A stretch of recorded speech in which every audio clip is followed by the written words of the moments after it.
V suterénní laboratoři v Boulderu v Coloradu je stroj, který nedělá nic jiného než počítá. Není schopen myslet. Není schopen interpretovat. Nespí. Počítá oscilace atomů cézia. 9 miliard 231 milionů 770 tisíc vibrací za sekundu. Každá stejná jako ta předchozí. Každá přichází s takovou pravidelností, že by stroj nestratil ani sekundu za 300 milionů let.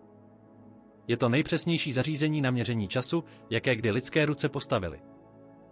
A jednoho dne si všiml něčeho, co žádný člověk nedokázal odhalit sám. Planeta dokončila otáčku o něco dříve. Než začneme, pokud jste tak laskaví, jemné lajknutí a tapnutí na odebírání by mi znamenalo celý svět. Je to malý gest, ale vnímám ho s hlubokou vděčností, protože každý váš podpora udržuje tento malý vesmír naživu. Ne o hodiny, ne o minuty, dokonce ani ne o celé sekundy, ale o 1,59 milisekundy. Tenký zlom času, který váš mozek nedokáže vnímat. Taková mezera je tak malá, že mizí mezi jedním tepem a druhým. Ale pro stroj, který počítá 9 miliard vibrací za sekundu, není milisekunda malá. Milisekunda je křik. A ten křik říkal něco, co nikdo neočekával. Země se otáčela rychleji, než kdy předtím za více než půl století atomového měření času. A zrychlovala. Ten den byl 29. června 2022. Země dokončila jednu úplnou rotaci za 23 hodin, 59 minut a 59,99 841 sekund. Nejkratší den od začátku přesných atomových měření. Rekord byl již několikrát překonán v roce 2020, pak znovu v roce 2021. Každýkrát planeta zkrátila dobu dne o další zlomek milisekundy, jako by na ní tlačil neviditelný kosmický akcelerátor, na který si nikdo nevšiml. Hodiny to zachytily, protože hodiny dělají to, co mají dělat. Porovnávají, měří, signalizují odchylky od očekávaného času. A co hodiny signalizovaly, nebyla jediná anomálie. A to tendence trvalá, měřitelná, zrychlující se tendence v rychlosti otáčení planety, na které právě stojíte. Abych pochopil, proč je to důležité, musíte vědět, co vlastně den je. Ne číslo na hodinách, ne konvence 24 hodin dělených do 60 minut a 60 sekund. Skutečná fyzická měřitelná doba úplné rotace Země kolem své osy. To doba nikdy nebyla pevná. Není to konstanta přírody jako rychlost světla nebo náboj elektronu. Je to výsledek sil. Úhlového momentu, který jsme zdědili při vzniku sluneční soustavy před 4,5 miliardami let, upraveného každou kolizí, každým výbuchem, každým přeuspořádáním hmoty, ke kterému došlo od té doby. Délka dne je průběžný součet. Účetnictví všeho, co se kdy na této planetě stalo, aktualizované v reálném čase, zaznamenané v oscilacích atomů cézia v suterénu v Coloradu. Když byla Země mladá, čerstvě utvořená z kolidujících zbytků rané sluneční soustavy, den trval přibližně 6 hodin. Planeta se točila tak rychle, že pokud byste mohli stát na jejím povrchu, Slunce by přešlo oblohou za méně času, než je doba sledování filmu. Pak jí něco zasáhlo. Před 4,5 miliardami let do ní narazilo těleso přibližně velikosti Marsu, kterému vědci říkají Theia, v šikmé kolizi téměř neuvěřitelné násilnosti. Dopad zkapalnil velkou část povrchu planety. Vyhodil do orbity oceán roztavené skály. Tento úlomky se časem spojily v Měsíc. Ale kolize udělala ještě něco jiného. Změnila rotaci Země. Šikmý úhel dopadu přenesl úhlový moment, čímž změnil rychlost otáčení i sklon osy. Bez ní by se Země mohla otáčet jinak. Osa by mohla směřovat jiným směrem. Roční období by nemusela existovat. Měsíc by nemusel existovat. Každý východ Slunce, který jste kdy viděli, je důsledkem katastrofické kolize, ke které došlo předtím, než se na povrchu planety srazila první molekula vody. V té kolize Země pomalu, stabilně, nepostřehnutelně ztrácí rotační energii, a to během lidského života, ale neúprosně v geologickém měřítku. Hlavním činitelem této ztráty je na obloze každou noc tiše přitahující brzdová síla, která se snižuje a zpomaluje planetu, jež se točí déle než život existuje. Gravitační síla Měsíce nezadržuje jen Měsíc na oběžné dráze. Přesahuje 239 000 km prázdného prostoru a přitahuje oceány. Les se na blízké straně k Měsíci zvedá a na vzdálené straně od něj klesá, vytvářejíc přílivy, které od pradávna pozorovaly všechny pobřežní civilizace. Ale Země se otáčí rychleji, než Měsíc obíhá. Že přílivové výstupky jsou mírně před nimi, než by byly, pokud by Země a Měsíc byly dokonale synchronizované. Gravitační síla Měsíce táhne zpět na ty výstupky. Tento zpětný tah vytváří tření a toto tření odčerpává rotační energii ze Země a přenáší ji na Měsíc, který se pomalu posouvá do vyšší orbity. Toto není spekulace. Toto je měřitelné. Laserové odražiče zanechané na povrchu Měsíce astronauty Apollo umožňují vědcům odrážet laserové paprsky od Měsíce a měřit jeho vzdálenost s přesností na milimetr. Měsíc se vzdaluje od Země přibližně o 3,8 cm ročně, což je přibližně rychlost růstu vašich nechtů. A jak se Měsíc vzdaluje, Země zpomaluje. Když se objevily první jednobuněční organismy v primordiálních oceánech, den trval přibližně 16 hodin. Za vlády dinosaurů byl den zhruba 23 hodin. Den, kterým právě procházíte, je delší než jakýkoliv den, který kdy zažil Tyrannosaurus rex. A den, který budou žít vaši vzdálení potomci za tisíce let, bude ještě delší. Zlomové procesy určující rotaci Země na základě geologického času jsou hlavní silou formující její rotaci. Je to stálé. Je to nemilosrdné. Funguje to už 4,5 miliardy let a bude pokračovat ještě miliardy let. Nakonec v nepředstavitelně vzdálené budoucnosti se rotace Země zpomalí, dokud se planeta nezamkne s Měsícem. Jedna strana bude stále směřovat k němu. Stejně jako Měsíc již ukazuje jen jednu tvář k Zemi. Den bude rovný Měsíci, hodiny přestanou tikat. Ale to je příběh miliard let. Příběh právě teď, příběh, který ukazují atomové hodiny, je úplně něco jiného. Protože právě teď, navzdory neúnavnému narušování Měsíce, se Země nespomaluje. Zrychluje. Něco přemáhá Měsíc.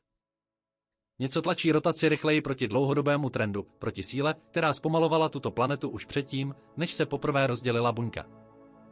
A cokoliv to je, není to jen jedna věc. Je to několik věcí, které působí současně, táhnou různými směry. Některé zevnitř planety, některé z povrchu, některé z atmosféry nad ní, některé z lidské civilizace samotné. A jejich souhrnný efekt zatím vítězí v souboji proti síle, která působí od vzniku sluneční soustavy. Strážci času světa si toho všimli. Mezinárodní služba pro rotaci Země a referenční systém začala diskutovat o něčem, co v moderním měření času nikdy předtím neudělali, o záporné přestupné sekundě. Od roku 1972 bylo přestupných sekund přidáno do koordinovaného univerzálního času 27krát. Každá z nich byla vložena kvůli faktu, že rotace Země se postupně zpomalovala a hodiny byly předstihující planetu. Přidání sekundy zpomalí hodiny, aby odpovídaly zpomalující se Zemi. Ale záporná přestupná sekunda by udělala opak. Odstranila by sekundu, úplně ji vymazala z časové osy, zrychlila by hodiny, aby odpovídaly planetě, která se otáčí rychleji, než se čekalo. Ta diskuse, tichá, technická a vedena mezi lidmi, jejichž kariéra je měřením zlomku mikrosekund, byl okamžik, kdy vědecká komunita uznala, že to, co atomové hodiny zaznamenávají, není chyba, dočasná fluktuace, chyba přístroje. Je to skutečné. Planeta zrychluje. A otázka, která následovala, byla ta, která povede vědce do nejhlubších vrstev Země, na nejvzdálenější okraje ledových plášťů, do proudu jet strému v atmosféře a zpět přes 4,5 miliardy let planetární historie. Co to dělá? Co tlačí Zemi rychleji? Jaké neviditelné ruce sahají do mechanismu rotace planety a zvyšují její rychlost? Odpovědi, jak se ukazuje, nejsou jednoduché. Nejsou jediné. Jsou zapletené do každé vrstvy planety. Od tekutého železa, které se vaří 2000 metrů pod vašima nohama, po vodní páru stoupající z oceánu do atmosféry nad vámi. Zahrnují síly tak staré, že přečí život na Zemi, a síly tak nedávné, že zahrnují zavlažovací systémy moderní zemědělství. Jsou propojené zpětnými vazbami tak složitými, že vědci ještě stále staví modely, které je dokážou pochopit. A mění se právě teď v reálném čase. Zatímco posloucháte tato slova, atomové hodiny v suterénu v Boulderu se o tohle vůbec nestarají. Nezajímají je důvody, proč se Země zrychluje. Nezabývají se spekulacemi o příčinách nebo důsledcích. Počítají 9 231 770 oscilací za sekundu. A přesně, trpělivě, bez názoru zaznamenávají fakt, že planeta, na které stojíte, nedělá to, co učebnice říkají, že by měla dělat. Země se otáčí rychleji.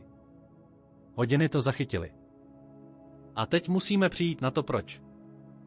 První místo, kam se podívat, je přímo dolů. 2000 mil přímo dolů do úplné temnoty, do tlaku tak extrémního a do teploty tak intenzivní, že žádný instrument, který kdy byl vyroben, by tam nepřežil. Do tekutého železného srdce samotné planety. 2000 metrů pod povrchem, na místě, kam se žádný člověk nikdy nepodívá, žádná kamera nikdy nezaznamená a žádný přístroj se tam fyzicky nedostane, je oceán, nikoli vody, ale tekutého železa a niklu, zahřátého na teploty přes 5000 stupňů Celsia, teplejšího než povrch slunce. A vířícího v masivních konvekčních proudech skrze absolutní tmu pod tlakem tak extrémním, že hranice mezi pevným a kapalným závisí na silách, které by zničily jakýkoliv materiál, který jsme kdy vyrobili. Tohle je vnější jádro a nehýbe se. Pohybuje se, proudí, valí se v obrovských řekách roztaveného kovu, které obklopují planetu ve vzory tak složité, že vědci strávili desetiletí pokusem je mapovat pomocí jediného dostupného nástroje seismických vln. Tyto vlny procházejí celým tělem Země, mění rychlost a směr, když procházejí materiály různé hustoty a složení. Analýzou, jak se tyto seismické vlny ohýbají, zpomalují a zrychlují při průchodu hlubokým jádrem, si vědci vytvářejí obraz toho, co leží pod povrchem. A co tam leží, je stroj, obrovský, pomalý, nesmírně mocný stroj, který generuje jednu z nejdůležitějších vlastností této planety, magnetické pole.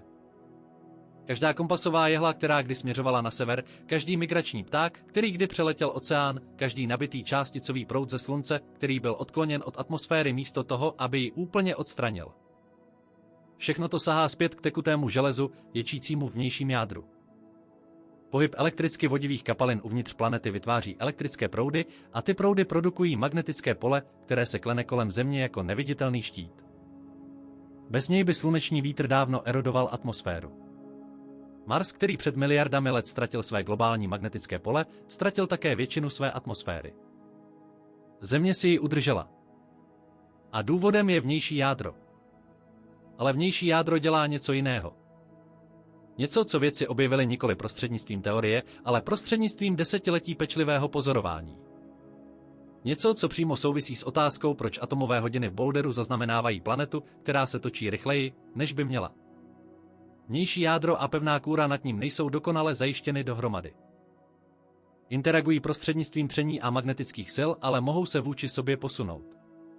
Když se vzory proudění vnějšího jádra změní, když se masové proudy kapalného železa zrychlí, zpomalí nebo změní směr, dochází k výměně momentu hybnosti mezi jádrem a kůrou. Pokud se jádro zpomalí i nepatrně, kůra se zrychlí, aby to vyrovnala. Moment hybnosti je zachován. Celková hodnota musí zůstat stejná. Že když jeden komponent systému ztratí rotační energii, jiný ji naopak získá. To jev se nazývá spojení jádro-kůra a není to hypotéza. Je to potvrzený pozorovaný vztah, dokumentovaný desetiletími seismických dat spojených s přesnými měřeními rychlosti rotace Země. Vědci identifikovali vzory v tomto spojení, které se zdají fungovat v cyklech přibližně 60 až 70 let. Desetiletí trvající období, kdy změny v proudění jádra odpovídají měřitelným změnám v rychlosti otáčení povrchu. Současné zrychlení, které zaznamenávají atomové hodiny, koresponduje s tím, co někteří výzkumníci považují za fázi tohoto cyklu, ve které dynamika jádra přispívá k rychlejšímu otáčení povrchu. Přemýšlejte o tom, co to znamená. Síla operující 2000 metrů pod zemí, na místě, kam se žádný člověk nikdy nedostane, v prostředí, které by zničilo jakýkoliv průzkumný přístroj, který bychom mohli postavit, sahá vzhůru tisíce mil pevným skalním masivem a tiše upravuje rychlost každého dne, který zažíváte. Ne o moc, ne o něco, co byste mohli cítit, ale natolik, že stroj počítající 9 miliard atomových oscilací za sekundu si toho všimne a označí jako anomálii. Neviditelný motor nevyrábí pouze magnetické pole. Ladí hodiny. Ale vnější jádro není nejhlubší vrstva. Pod ním, přímo v centru Země, je něco ještě podivnějšího. Pevná koule železa a niklu přibližně velikosti Měsíce. Stlačená tak extrémním tlakem, že navzdory teplotám přesahujícím 5000 stupňů Celsia se železo nemůže roztavit. Je uzamčena do krystalické struktury husté za hranice chápání, otáčí se v absolutním středu planety obklopena ze všech stran tekutým železem vnějšího jádra. To je vnitřní jádro.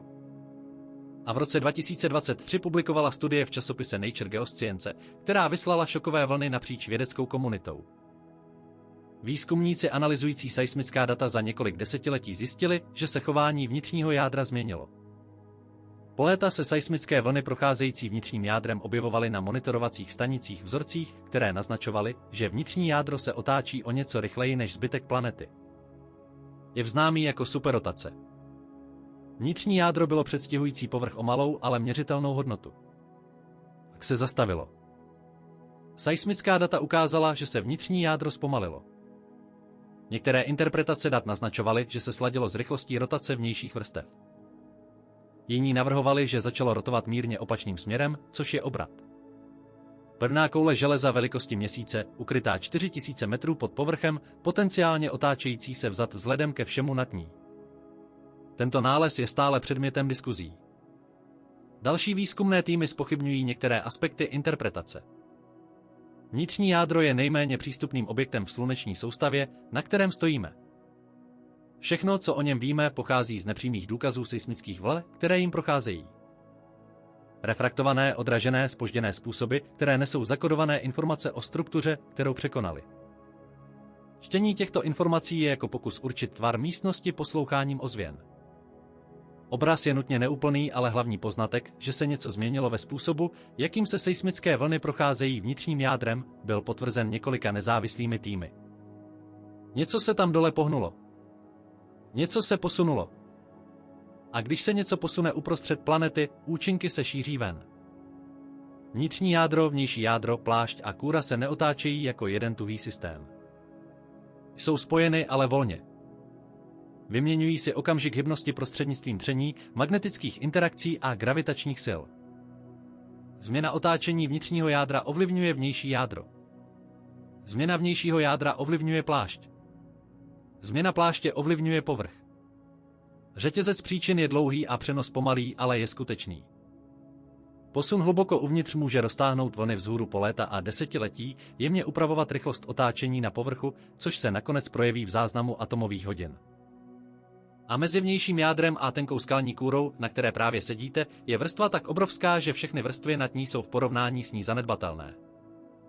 Plášť 3x tlustší než vzdálenost z New Yorku do Los Angeles.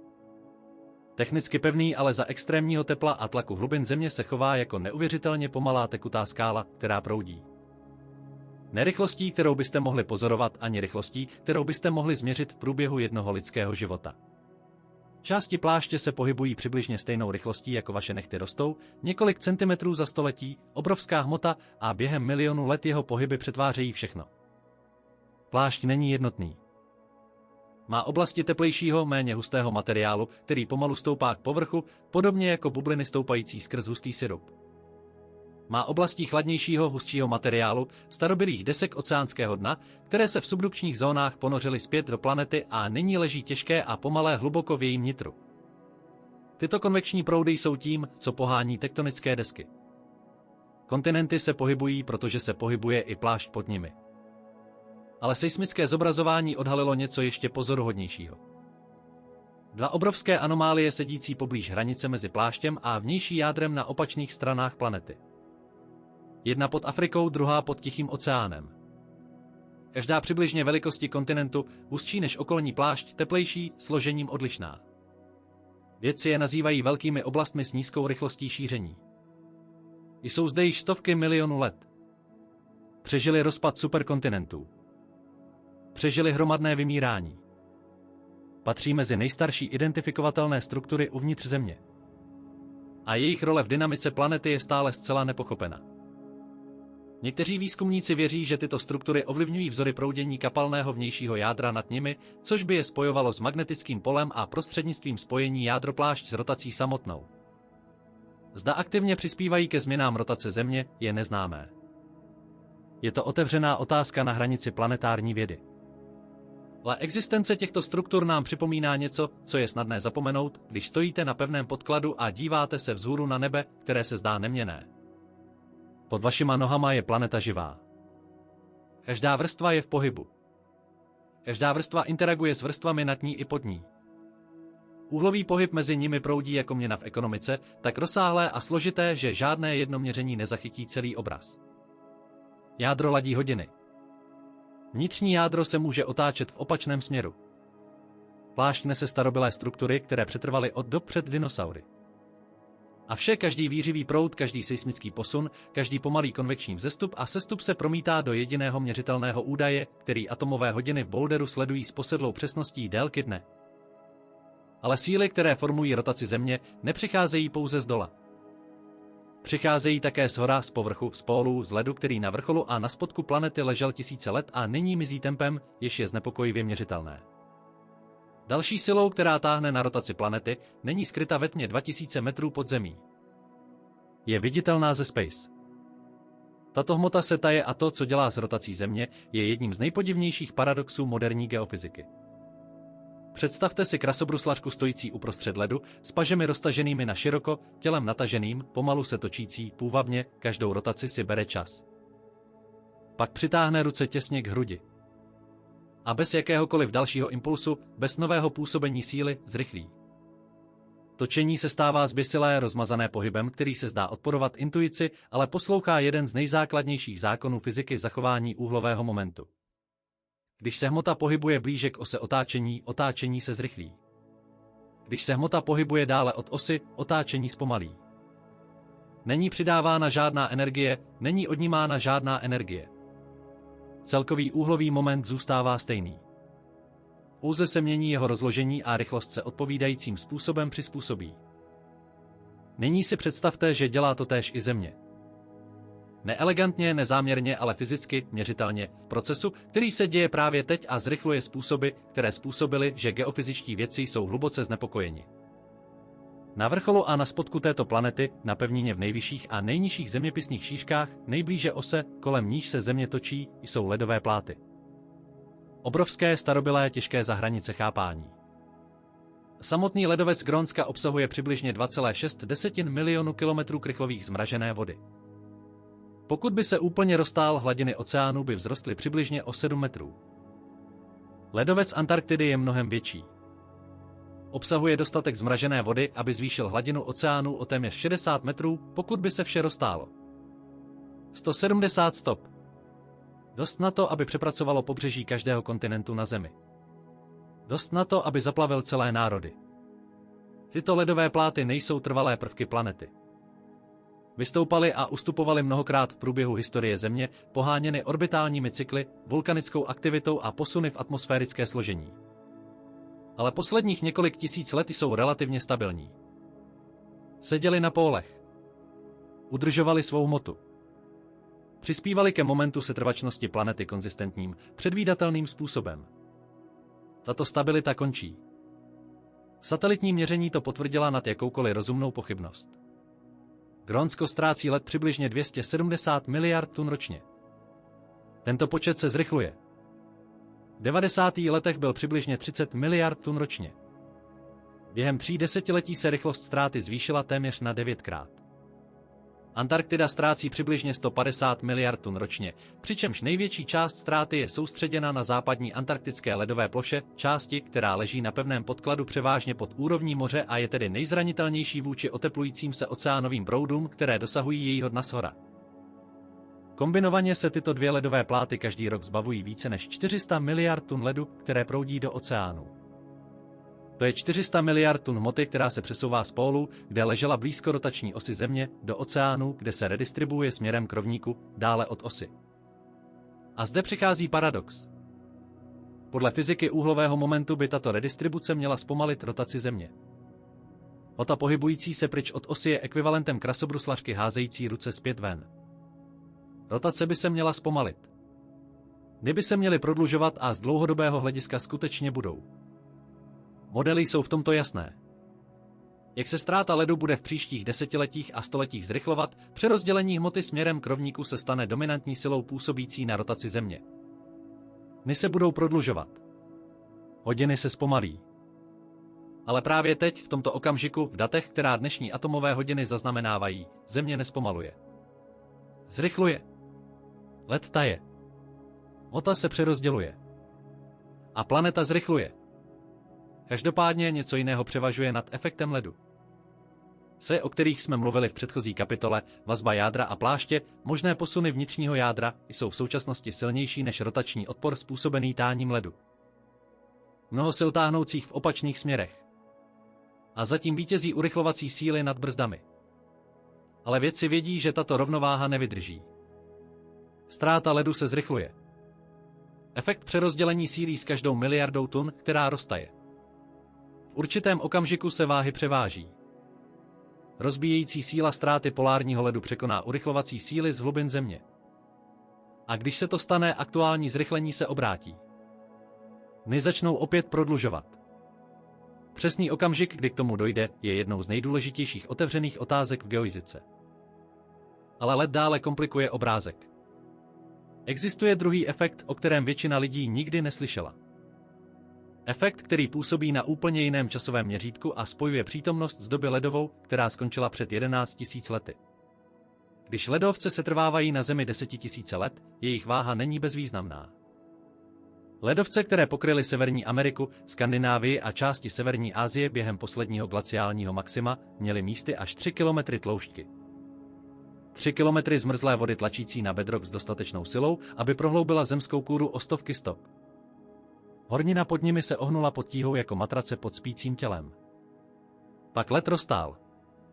Váha se zvedla a Země začala pomalu stoupat krok za krokem v procesu, který stále probíhá právě teď, 11 000 let poté, co led zmizel.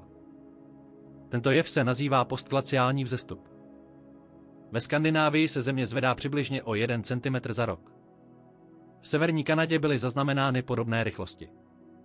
Kůra se stále vrací zpět od ledu, který se roztál, když byla lidská civilizace v počátcích. Kdy ještě nebyla postavena první města, kdy ještě nebylo vynalezeno psaní. Vzpomínka na ten led stále fyzicky přetváří planetu. Postglaciální vzestup ovlivňuje rotaci Země, protože přerozděluje hmotu. Jak se Země zvedá v dříve glaciovaných regionech, hmota, která byla rozložena horizontálně pod ledem, se soustřeďuje odlišně. Pohybuje se vzhůru a směrem k pólům, což je opak toho, co dělá tání ledu. Tání ledu posílá hmotu směrem k rovníku. Vzestup táhne hmotu zpět směrem k pólům. Oba efekty se částečně navzájem odporují a oba působí současně, vrstvené na sobě, v interakci s jádrovou dynamikou a atmosférickými silami v tak propojeném systému, že izolovat jakoukoliv jednotlivou příčinu od celkového signálu rotace vyžaduje sofistikované modely a desetiletí kontinuálních měření. A pak je tu dění pod ledem, který stále existuje.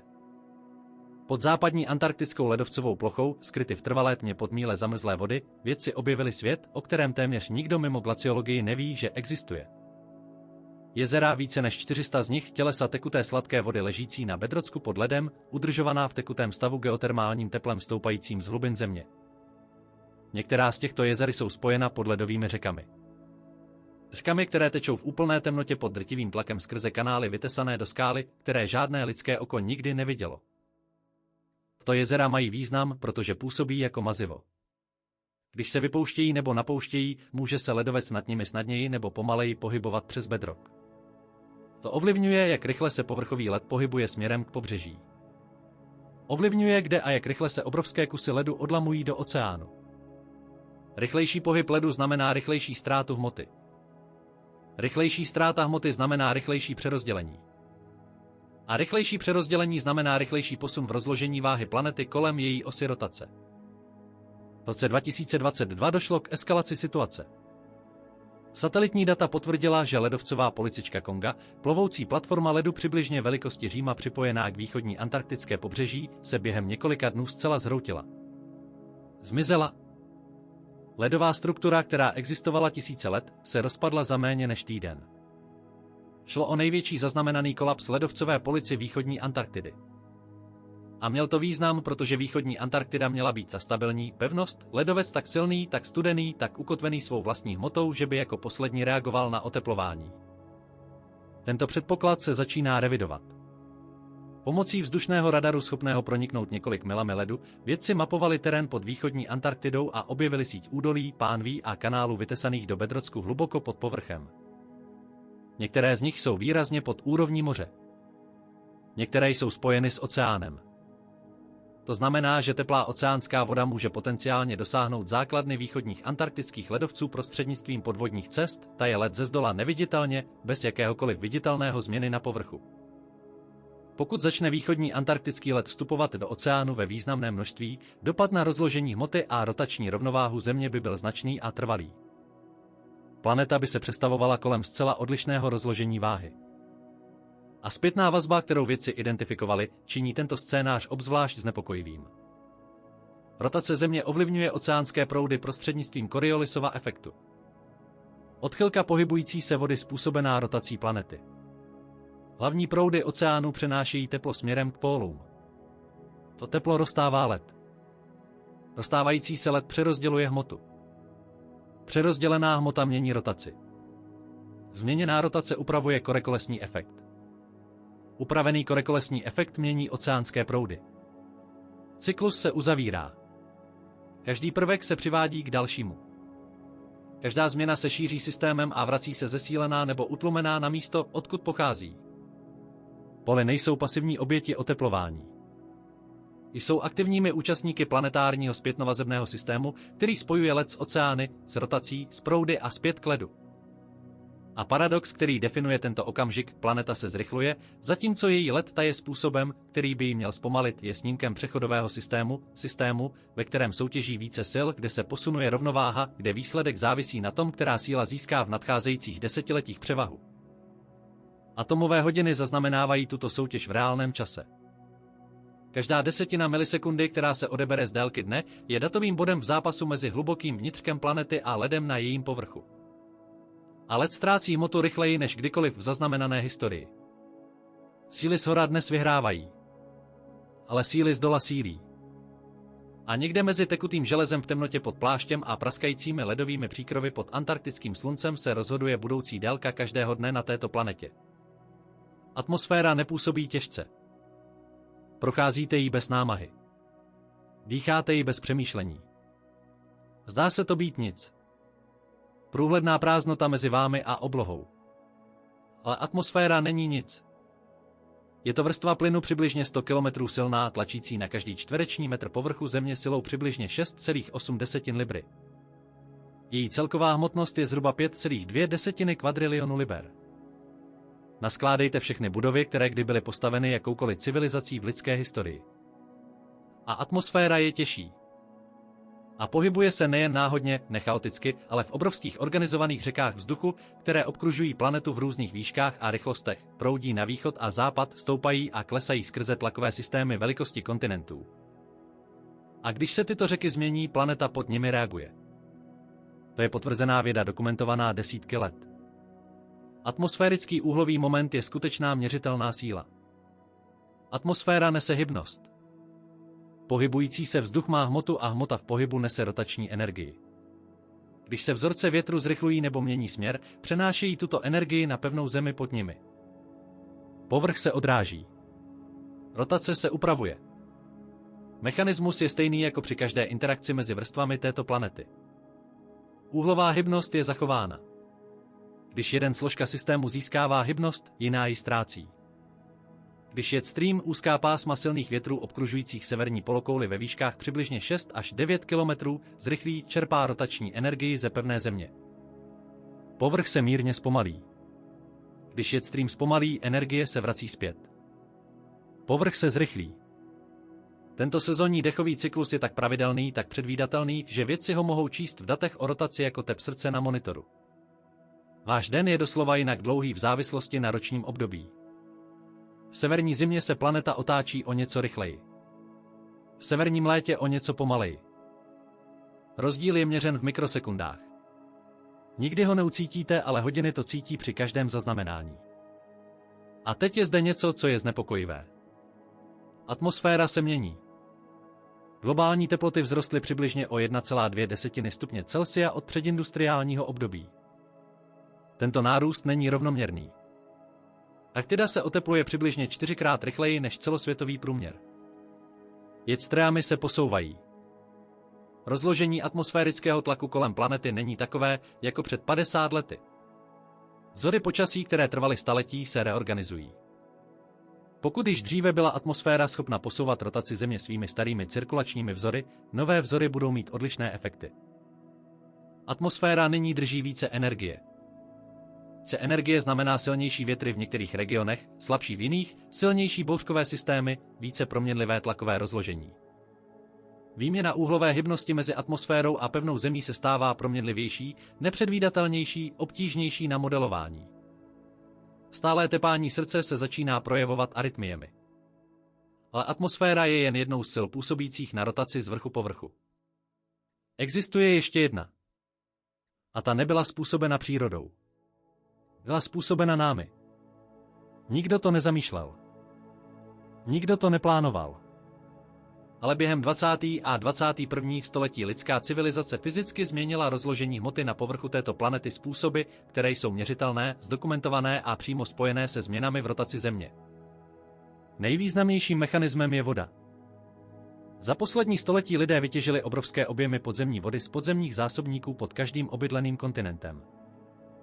Podzemní zásobníky, které se nahromadily během tisíciletí, byly během desetiletí vysušeny, aby uživily zemědělství, města a průmysl. To voda nezůstává tam, kde byla čerpána. Většina se vypařuje, odtéká do řek a nakonec dosáhne oceánu. Hmotnost, která byla uložena pod zemí, rozprostírána přes kontinentální vnitrozemí, se přesouvá na povrch oceánu a redistribuuje směrem k rovníku. Studie publikovaná v roce 2023 spočítala, že mezi lety 1993 a 2010 posunula lidská těžba podzemní vody dostatečnou hmotu, aby měřitelně naklonila osu rotace Země. Fyzický pól, bod kolem kterého planeta skutečně rotuje, se posunul přibližně o 80 cm na východ. Není to metafora, není to odhad, ale změřený, potvrzený posun osy rotace planety, způsobený částečně lidmi čerpajícími vodu ze Země. Stejná fyzika jako tání ledovců, pohyb hmoty z jednoho místa na druhé.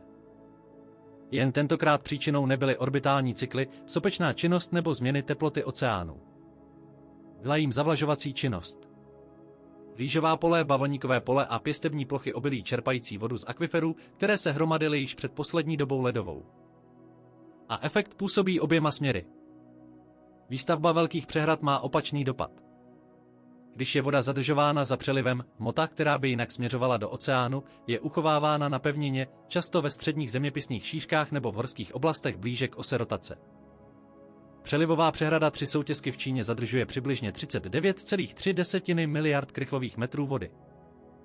Přelivová přehrada Houvra, Asuánská vysoká přehrada a tisíce dalších přehrad po celém světě společně zadržují biliony galonů. Každá z nich udrží hmotu mírně blíže k ose, než by tomu bylo jinak. Každá z nich mírně ovlivňuje rotaci v opačném směru než úbytek podzemní vody. Celkový efekt lidského řízení vody na rotaci Země je malý ve srovnání s přirozenými silami. Silná je vazba jádra a pláště. Přerozdělení tání ledu je mnohem masivnější. Ale lidský podíl je skutečný. Je měřitelný. Rostoucí.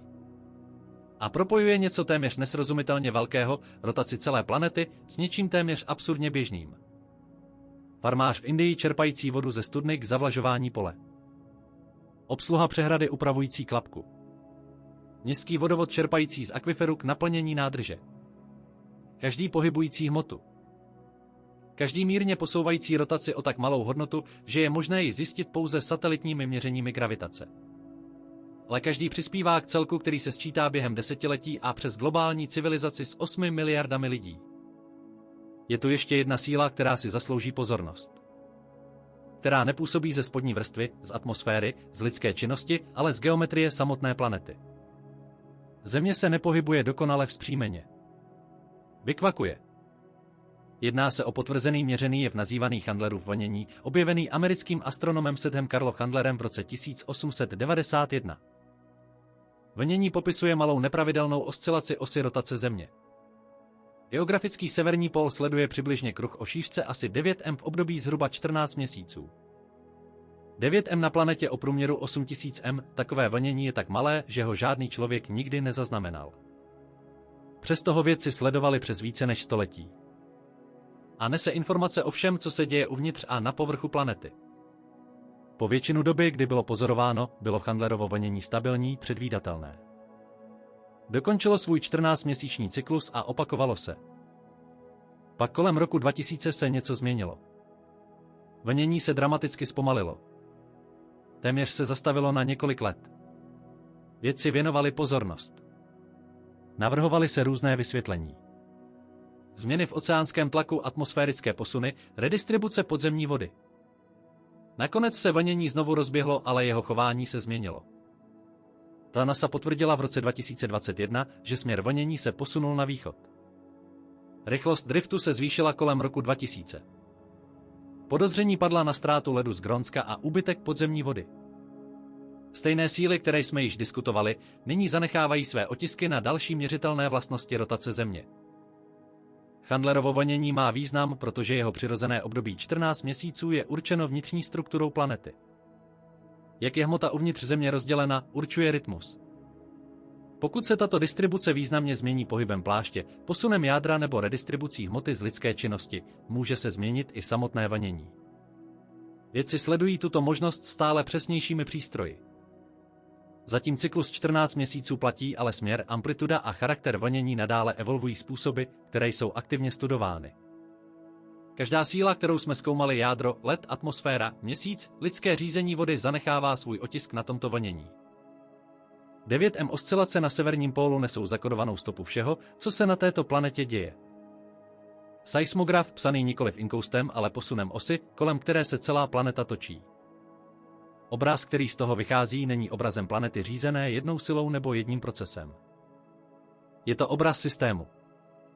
Systému ohromné složitosti, kde síly oddělené tisíce mil a miliardami let historie všechny táhnou za stejnou kvantitu současně. Délka dne, rychlost rotace, rytmus každého východu a západu slunce. A lidská civilizace se do tohoto systému zapojila. Ne jako dominantní síla, ještě ne, ale jako měřitelná, potvrzená. Síla, která roste s tím, jak se led rychleji tání, voda čerpá z hlubších akviferů, atmosféra absorbuje více energie, zpětné vazby mezi všemi těmito systémy se zpřísňují a zrychlují. Nechtěli jsme změnit rotaci Země, ale měníme ji a přístroje pozorují. Po většinu historie vědci měřili rotaci Země jediným možným způsobem. Dívali se na oblohu. Sledovali hvězdy. Vypočítali, jak dlouho trvá, než se určitý bod na nebi vrátí na stejnou pozici. A srovnávali tuto dobu s nejlepšími dostupnými hodinami. Po staletí to stačilo. Měření byla pomalá, spojovala krátkodobé výkyvy s dlouhodobými trendy, ale zachytila obecný obrázek. Země se otáčí. Den trvá zhruba 24 hodin. Systém je stabilní. Pak přišly družice a obrázek se úplně změnil. Od 80. let začala celosvětová síť sledovacích stanic používat techniku nazývanou velmi dlouhá základnová interferometrie.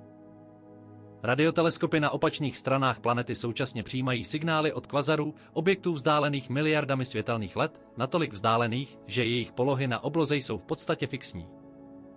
Měřením drobných rozdílů v době příjmu těchto signálů na různých stanicích mohou vědci vypočítat orientaci Země a rychlost její rotace s mimořádnou přesností až na několik desítek mikrosekund, miliontinu sekundy. Změny, které by byly zcela nepostřehnutelné pro jakoukoliv předchozí generaci vědců, se najednou staly čitelné, jasné jako text na stránce.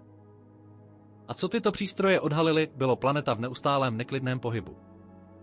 Délka dne se liší o zlomky milisekundy od týdne k týdnu, poháněna změnami v atmosféře a oceánských proudech.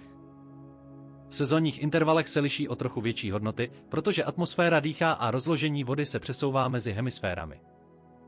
Ukazuje dlouhodobé trendy během let a desetiletí, poháněné jádrem, ledem a hlubokými silami, o kterých již byla řeč. Každý z těchto signálů je vrstven na všechny ostatní, složitý vlnový průběh složený z desítek překrývajících se frekvencí, z nichž každá odpovídá jiné síle působící na rotaci. Pak přišly satelity gravitace. Mise Grace, vypuštěná v roce 2002, používala 2 družice letící v přesném formaci k měření drobných variací v gravitačním poli Země. Kde se hmotnost zvýšila, se vedoucí družice mírně zrychlila směrem k hustšímu regionu. Kde se hmotnost snížila, zpomalila. Sledováním těchto zrychlení kontinuálně po léta mohli vědci vytvořit první dynamickou mapu pohybu hmoty po planetě v reálném čase. Led taje z Grónska. Podzemní voda se vylévá pod Indií. Sezónní voda se hromadí v povodí Amazonky. Pomalu se zvedá skandinávská pevnina, stále se odrážející od ledu, který se roztál před 11 000 lety. To vše je viditelné z oběžné dráhy. To všechno je kvantifikováno. To všechno přímo přispívá k modelům rotace Země. Protože každých 1000 kg hmoty, které se přesouvají z jednoho místa na druhé, mění moment setrvačnosti planety, mění rozložení hmoty kolem osy, mění rychlost otáčení. Mise Grace skončila. Její nástupce Grace Follow-on, vypuštěný v roce 2018, pokračuje v práci s ještě větší přesností. Společně tyto mise vědcům poskytly něco, co žádná předchozí generace neměla: kontinuální globální vysoké rozlišení pohledu na planetu, která v reálném čase redistribuuje svou vlastní hmotu. A obrázek, který sestavují, je dynamičtější, než si kdokoliv před 20 lety představoval. Planeta není statický objekt s několika pomalými silami, které ji posunují v geologickém časovém rámci. Je to systém v neustálém toku, reagující na síly v časových měřících od hodin po miliardy let. Všechny působí současně, vzájemně se ovlivňují, všechny zanechávají své stopy v datech o rotaci. To je to, co potvrzují vědecké projekty založené na současných trendech. V krátkodobém horizontu, v příštích několika desetiletích, bude rotace Země pravděpodobně nadále variabilní. Atmosféra bude tlačit a tahat sezónními a ročními odchylkami. Cyklus spojení jádra s pláštěm se může posunout směrem k fázi, která postupně zpomaluje nedávné zrychlení, i když přesný časový rámec je neznámý. Ztráta ledu bude pokračovat a téměř jistě se zrychlí. Jak Grónsko, tak Antarktida jsou odhodlány k trvalé ztrátě hmoty na základě oteplování, které je již zakotveno v klimatickém systému. I kdyby emise zítra ustaly, tato redistribuce hmoty bude i nadále tlačit na rotaci po desetiletí. Ostglaciální odraz bude pokračovat tisíce let bez ohledu na to, co se stane s aktuálním ledem. Země pod dříve zaledněnými oblastmi se stále zvedá, stále přetváří rozložení hmoty planety, stále přispívá k signálu rotace. Tento starověký proces přetrvá všechny ostatní síly působící na rotaci. V dlouhodobém horizontu od staletí po tisíciletí modely předpovídají postupné zpomalování rotace Země. Tidální brzdění od Měsíce zůstává hlavní dlouhodobou silou. Ve spojení s rostoucím redistribučním efektem z urychlené ztráty ledu trend směřuje k delším dnům. Nikdy v lidské životnosti by si to nikdo nevšiml. Změna je měřitelná v desetinách milisekundy za století. Ale při součtu tisíciletí se to nasčítá. Dny vzdálené budoucnosti budou měřitelně delší než dnešní, stejně jako dnešní dny jsou měřitelně delší než dny, které zažili dinosauři. Nejistou proměnou jsou bodové překročení hranic. Pokud se západní antarktická ledová pokrývka začne významně a nevratně stávat, pokud se pod ní dovolí teplá oceánská voda proudit do vnitrozemí a urychlí kolaps od spodu, redistribuce hmoty přeskočí současné trendy. Pokud grónský ledovec překročí svůj samoposilující teplotní práh, kde snížení povrchového elevace odhalí led teplejším vzdušným teplotám, což urychlí tání a dále snižuje povrch, proces se stane nekontrolovatelným. Modely zahrnující tyto scénáře ukazují dramatičtější změny rotace, větší výkyvy a méně předvídatelnosti. Planeta, jehož dny se stávají obtížněji předpověditelnými, protože síly, které je pohánějí, jsou stále energičtější a více nestabilní. Existuje jedno předpověď, na které se téměř všechny modely shodují bez ohledu na scénář, který se odehraje. Variabilita rotace Země se zvýší. Výkyvy mezi rychlejšími a pomalejšími obdobími budou větší a méně předvídatelné, jak síly, které je pohánějí, zesilují. Vyhřívání atmosféry drží více energie. Více energie znamená silnější větry, intenzivnější bouře, nestabilnější rozložení tlaku. Ztráta ledu znamená rychlejší přerozdělování hmoty. Rotace se nebude pouze měnit. Změní se více nepředvídatelným způsobem. Pro systémy, které závisí na přesném časování, GPS navigaci, globální komunikační sítě, finanční trhy, které zaznamenávají transakce na mikrosekundy, satelitní operace vyžadující přesné orbity. To rostoucí variabilita je operacionální výzvou. Neprůměrná změna, ale nepravidelnost kolem ní. Svět postavený na předpokladu stabilního 24hodinového dne bude muset akceptovat den, který se mění způsoby, jež jsou těžší na předpověď a obtížnější korigovat. A v datech jsou signály, které modely zatím nevysvětlily. Zbytkové odchylky, malé odchylky mezi tím, co modely předpovídají, a tím, co měří přístroje, zlomky mikrosekund, které nezodpovídají žádné známé síle. Vědci je studují. Některé se mohou ukázat jako artefakty měření. Některé mohou být způsobeny procesy v hlubinách oceánu, nejhůře měřenou složkou systému Země. Některé mohou sahat až k hranici jádra a pláště, oblasti tak hluboké a nepřístupné, že naše chápání je založeno téměř výlučně na odhadech. Nevyřešené zbytkové odchylky nejsou velké. Nejsou alarmující, ale připomínají, že vnitřek tohoto planetárního systému, systém, na kterém stojíme a ve kterém jsme zakotveni, není plně pochopen. Mapovali jsme povrch Marsu podrobněji, než jsme mapovali jeho vnitřek. Střed našeho vlastního světa zůstává v mnoha ohledech záhadnější než povrchy jiných planet. Ale zde je jisté, co není nejisté. Tento planetě se mění od okamžiku, kdy vznikla. Změnila se, když do ní narazila Theia a dala jí rotaci a měsíc. Mění se po miliardy let zpomalení odlivem, protože měsíc brzdil s trpělivostí síly, která jinde nemá kam jít. Mění se během dob ledových, které přerozdělily biliony tun vody mezi póly a oceány. Mění se během sopečných zim, které zatemnily oblohu a změnily atmosféru. Mění se při dopadech asteroidů, které vyslaly vlny šoku skrz plášť a posunuly rotaci způsoby, které vědci ještě počítají. Mění se, jak se vyvíjela a měnila složení atmosféry, což změnilo klima, což změnilo led, což změnilo rotaci. A nyní se mění. Každá vrstva tohoto planetárního systému je v dialogu s každou jinou. Jádro komunikuje s pláštěm prostřednictvím magnetické vazby a tření. Plášť komunikuje s kůrou prostřednictvím konvekce a tlaku. Kůra komunikuje s oceánem prostřednictvím tvaru bazénu, které ho drží. Oceán komunikuje s atmosférou prostřednictvím výměny tepla a odpařování. Atmosféra komunikuje s ledem prostřednictvím teploty a srážek. A led zpětně komunikuje s oceánem, s kůrou a nakonec prostřednictvím přerozdělení hmoty s jádrem. Celoplanetární systém zpětné vazby běží nepřetržitě od před 4 miliard let. Vy žijete uvnitř jednoho okamžiku tohoto dialogu. Okamžiku, který je neobvykle dynamický, neobvykle rychle se měnící. Okamžiku, kdy lidská činnost přidala sama k již probíhajícím silám, tlačícím na systém, který je již citlivý na poruchy. Atomové hodiny to zaznamenali, satelity to zaznamenali, vědci, kteří studují data o rotaci každý den, to zaznamenali. A teď víte, co oni vědí. Den není věc pevná.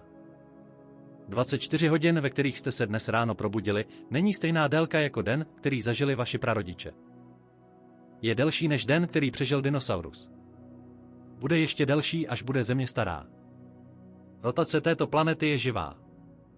Dýchá s ročními obdobími, když se atmosféra rozpíná a smršťuje. Reaguje na bouře během hodin. Zaznamenává zemětřesení během minut. Přizpůsobuje se tání ledovců, čerpání podzemní vody, posunu tekutého železa 2000 metrů pod vámi. Zaznamenává paměť dob ledových, které skončily ještě před vznikem civilizace. Nese gravitační otisk Jupitera, který tahá na oběžnou dráhu Země z milionu mil daleko. A odráží se v zlomcích milisekund, které jsou příliš malé na to, aby je lidské smysly zachytily. Sumární dopad 8 miliard lidí, kteří pohybují vodou, staví přehrady, spalují paliva a přetvářejí povrch planety, která už sama sebe přetváří.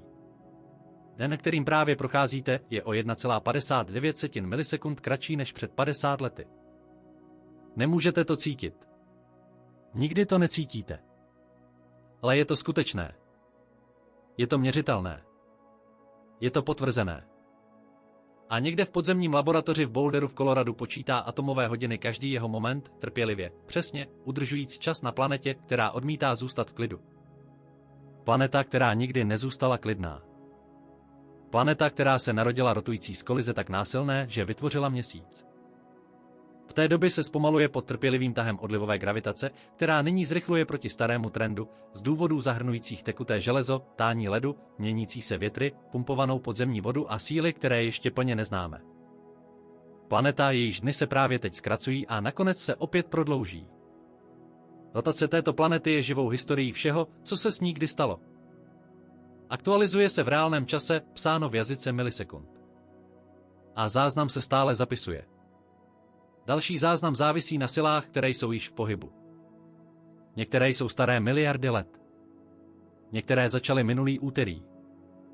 Všechny se zbližují ke stejné jediné měřitelné hodnotě. Délka jednoho dne na jediné planetě, kterou jsme kdy nazvali.